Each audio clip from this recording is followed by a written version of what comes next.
Une très grande première.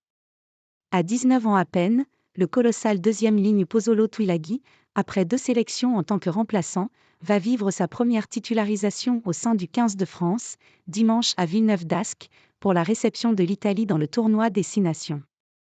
Le champion du monde U20, qui évolue à Perpignan, entre à la place de Paul Gabriag, 30 ans, 18 sélections, titulaire lors du lot revers contre l'Irlande, 38-17, puis de la victoire étriquée en Écosse, 20-16.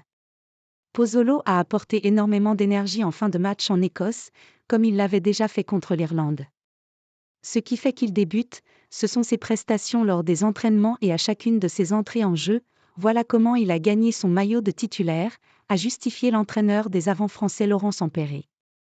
Il faut aussi souligner le retour de Romain Taofifénois, qui a un peu le même profil que Pozzolo mais avec plus d'expérience. Il a rassuré le week-end dernier avec son club. C'est quelqu'un d'important dans l'aspect humain et la cohésion d'équipe. C'est logiquement qu'ils vont disputer la rencontre, a ajouté l'ancien talonneur. Moto, comme il est surnommé, est le dernier né d'une dynastie royale dans le rugby, après son père Henri, ancien troisième ligne international samoan de Leicester et Perpignan, son oncle Manu, actuel international anglais, ou son cousin Brian, passé par les Saracens et Dax.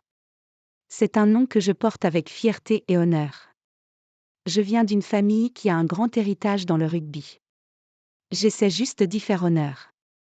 Ma famille, c'est tout pour moi, a-t-il confié à la AFP. Dynastie Tuilagi. Mon père est vraiment présent. On fait des débriefs des matchs, il me donne des conseils. Il a vécu ce que je vis maintenant. Même si le rugby a un peu changé depuis son temps, sourire, les bases restent les mêmes. Il me rappelle tous les jours que, pour réussir, il faut travailler dur, a ajouté le jeune Tuilagi. Derrière le gargantuesque joueur de l'USAP, 146 kgs pour 1,92 m, l'autre changement était plus prévisible.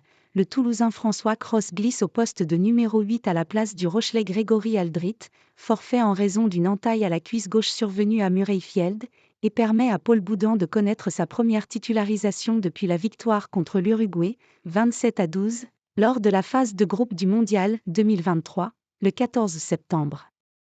François, c'est un des avants les plus performants sur les 2 premiers matchs par sa polyvalence et sa capacité à tout faire sur le terrain, notamment les tâches obscures ou quand il porte le ballon.